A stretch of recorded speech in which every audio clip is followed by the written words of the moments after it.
All right, so here with Emily Sisson.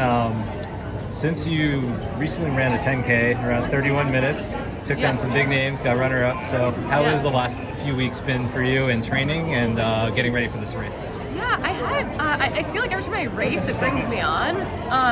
I don't know, I feel like the stimulus or something. I do like kind of, like, I feel like I get fitter every time I race. So I am hoping to find some other races this summer after this one and be a 10K, because I think it's like really good for me. But yeah, no, I think like workout-wise, I think for 10K shape, I'm like in pretty good shape. I haven't been doing the volume I need to do for like a marathon or even like half marathon yet, but like as like compared to my past self or like early 10Ks, like I'm doing as good of workouts as I've ever done there, even better in some of them. So that's great. I like seeing that. I didn't know I'd actually get my legs turning over that fast after doing so many marathons the past couple of years.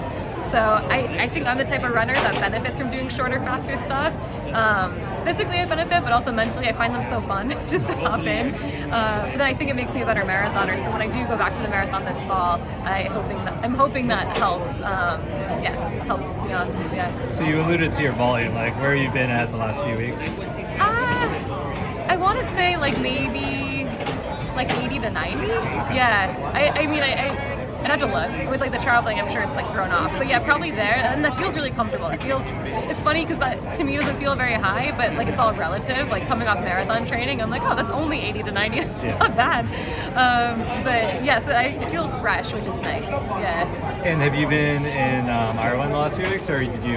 Yeah, I was in Ireland until a week ago. I came over to the U.S. I've been in Providence. I'm going to mainly be in Providence. I'm visiting family after this really fast, but yeah, basing in Providence. That's probably what I'll usually do when I'm in the U.S. is stay there. I like staying on the East Coast, especially with all these races that they're all on the East Coast, so it's convenient. And I just know where to train in Providence, and it's like a second home to me. So yeah, I'll be there. And you're doing a 10K here, and you're doing the VA 10K. So are you thinking?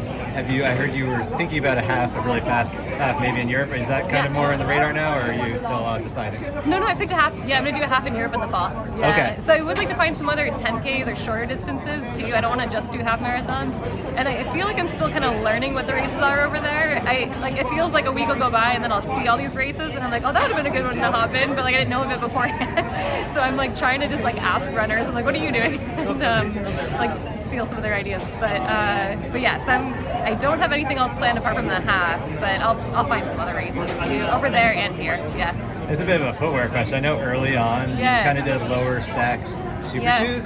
What are you on to now? Are you still doing that, or are you going higher? I started racing in the SC Elite V5. Well, I only do one race in it, but I really like it. It's light like the Pacer is, but it's a higher stack. And it feels more aggressive. Like I feel like it pushes me onto my toe, so I feel like my form's really good in it. I feel like the track runner, like my track running form doesn't break down, and that's what I like. Like that's what I'm looking for. So yeah, I really like it. I think I like the lightness of it. That's what I really liked about the Pacer. So for me, it's like it's great. It's perfect. So yeah, that's what I'll be racing in. Is there any chance you'd run USA's in the 10K? I was just telling David about this. I was talking about this yesterday. I'm always tempted to because I love the track.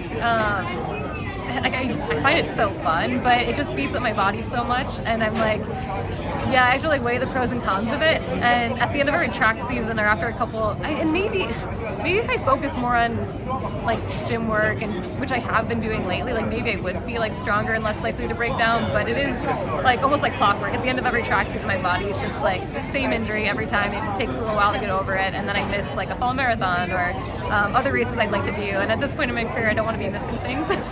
So yeah, I don't know. I guess you never say never, but it's not in the plans, no. And I know in 2023, 2024, you had some like not huge injuries, but little things that were kind of bothering you. Like, are you feeling like you're maybe over that? Like, no, I do. I actually, my body feels great. Like, I feel strong. My form feels good. I felt like my form was like slowly breaking down over like a year, and then right before the Olympics, it just felt like everything just like felt like someone pushed my body off a cliff. It just like I didn't even recognize it. It just like felt so hard to. Like I wasn't injured, but I wasn't right. I don't know how to describe it, and I think that's so confusing when people ask about it, because I felt like I had like little niggles that would move around, but nothing that was like a bad injury. More just felt like I was dealing with this side stitch. I felt like I'd go try to do a workout, and some days like my body just wouldn't run the paces that it could run pretty easily, and I'm like, why is this happening? Or like my whole left leg would just get so tight, and just trying to and just be constantly trying to stretch it, and trying to get it so I could push off the ground better. And it just was this weird I don't know, spot to be in. And I think I overdid it at altitude too. So when people are like, what went wrong? I'm like, I think a lot of things went wrong, but I don't even know. I think I just did too much at the end of the day. And so it took time to kind of recalibrate and figure out what I need. It's rest, but also figuring out what I need to do to come back stronger. And so kind of figuring that out has been was the goal after Paris. And it took a little while, but I feel good, yeah. And now that you're racing Helen again, and you're going to share, what is your thought process if early on in the race one of them just kind of takes off or really sets a hard pace? What do you think? I'll go off feel. That's usually what I do. I always go into a race with a plan, and then I throw the plan out the window at some point and just go off feeling. But yeah, when I was racing in Manchester, when they made the move, I felt like I couldn't respond, but I was able to reel people back in. But I feel like racing brings me on, so maybe when the move is made tomorrow, I can go with it this time. Or that's the hope. So I'll just go off feel. I do feel like I have good race instincts, so I'll just trust those. Yeah.